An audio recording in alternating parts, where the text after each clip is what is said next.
Hey Scrappy peeps, Suzanna here today for ThermOWeb, and I'm sharing with you this underwater layout. It's a large photo with lots of shimmer to it. So in order to provide that shimmery effect of the water, I am using both glitter gel, enamel sheets, as well as the new foils. So what I was showing you there is that polka dotted piece of paper that you can see poking out from behind the photo there. That is the color inspiration for this large photo. So this large photo is of my family of 4 underwater.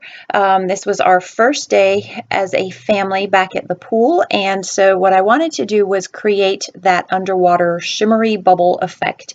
So I am going to use all of these different papers. Most of them are scrap papers, and a little bit of vellum from this sheet here, as well as some of my ThermOWeb goodies to create a cascade of bubbles across the large photo, and that's what I'm doing. I have all of my circle punches, and I am just going to cut out different size circular elements and then insert later on some die cuts just for a little bit of visual interest, with the idea that I really want to use the new Fairytale foils as bubbles. So what you'll see me do in a little bit is I have used the toner sheets, and the iridescent foil is just absolutely spectacular. It truly creates that underwater effect. So I used a digital cut file that was a bubble. That's actually from Cocoa Daisy, but there are others that are out there available in the store. And then I'm going to foil it with my hot laminator. I am also going to use some of the Rina K neon enamel. If you see on the left hand side there, my daughter is wearing a hot pink cap, and so I want to use some hot pink in this to kind of so that she doesn't just kind of stand out as this isolated hot pink element there. And then I have those 2 suns that I've punched out from the pebbles. I'm going to brush some glitter gel on top of them, as well as another piece of paper. I think that's also from Pebbles. No, that's Bella Boulevard. And I'm going to paint glitter on top of that, and then I am actually going to use a Gina K stencil with some iridescent, as I've done in a previous ThermOWeb layout, to just put the impression of clear bubbles coming up out of these cascades of bubbles. So I am not showing any allegiance to any particular collection. Again, that spotty paper right there to the left is the color inspiration for this. I thought the colors were perfect to go with the pink and the blue that's in the photo. I also wanted that navy in order to soften the darkness of my son who's wearing his goggles in that. So here's where I really pull out all the stops with the ThermOWeb product that's not adhesive, because you all know that I use tons of ThermOWeb adhesive. So what I have here is the Blanco transfer gel. You can use either Blanco, or you can use Duo. Duo you can use through a die cut machine just with pressure, or the hot laminator. Blanco you can only use in a hot laminator. I like using the hot laminator because I feel like I get a much crisper image, and I also have a hot laminator.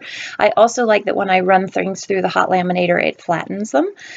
So I'm setting that aside to dry. I've rubbed it over my stencil so that I can have those little fishies, those hot pink fishies, swimming in that water. Now what I'm doing is I'm literally just painting on glitter gel. I have a fine paintbrush that's dry, and I'm just dipping it in the glitter gel and picking up glitter, but I am kind of cleaning off the brush onto a scrap piece of paper so that I don't get globs of gel, because I really want the detail of this. So it's kind of like just using paint, only it's glitter instead of acrylic. So I'm just painting those 2 water droplets there, again, just to add shimmer to the layout. The layout would look fine without it, but I love how it kind of kicks it up a notch. So I'm just going to clean off my brush between colors. You don't need to use water, really. You can just dab it off. I'm going to use the blue, the darker blue, to just really kind of, it's almost like edging the edge of this circle. The funny thing is I think I lose the circle somewhere because I don't remember. I know I didn't use it, and I don't remember finding it elsewhere, but yet you can also use the glitter just as I'm doing here to edge objects. So setting those aside to dry, cleaning off the brush again, and then I'm actually going with my lightest color. This is Rina K Neon, and I'm painting over the face of the sun here, and then on the next sun, I'm just going to paint every other ray with this Hello Yellow gel. Glitter gel.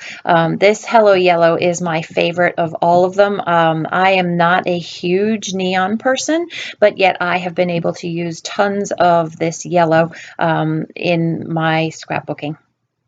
So I'm going to set those aside to dry, and I think my Blanco has sat there long enough, so I'm going to use a piece of the Rina K Neon Enamel in order to get my fish. So this is the only place that I'm going to use enamel on this layout, but I have used lots of other. You can see where I've used the glitter gel, and then in a second, while I have my laminator on, I am going to use the new Fairytale foils.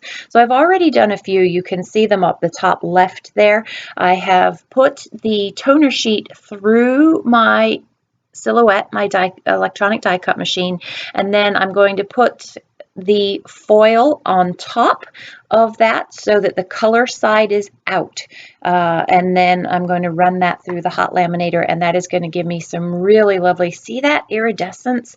Those are bubbles.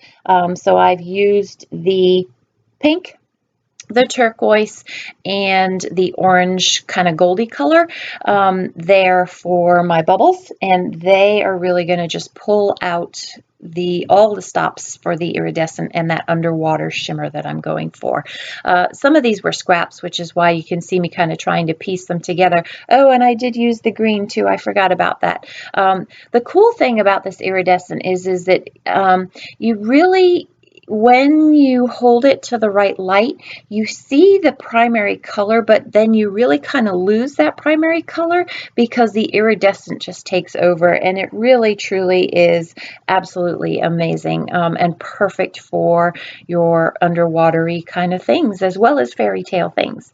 So now I have all of the circular elements. I've taken up some of the circles, kicked it up a notch using my ThermOWeb products, and now I'm going to assemble the layout. So if you're here for the technique, that's the technique there. I am going to apply iridescent glitter gel through a stencil, but that's easy. You just take your palette knife and kind of swipe it through the stencil. And there was no special trick to that, so that will be at the end of this video. Now what I'm doing is I'm trying to create a balance in these circles between the elements that have shimmer, the light and dark elements, and the size of the circles.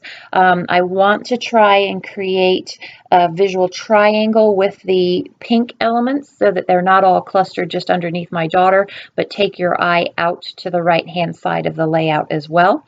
I don't actually have a true title on this. After I took these pictures, that big old play that is in there, I actually took some small letter stickers, and it says pool play. And I'm sorry, those are not in the photo because it truly was an afterthought.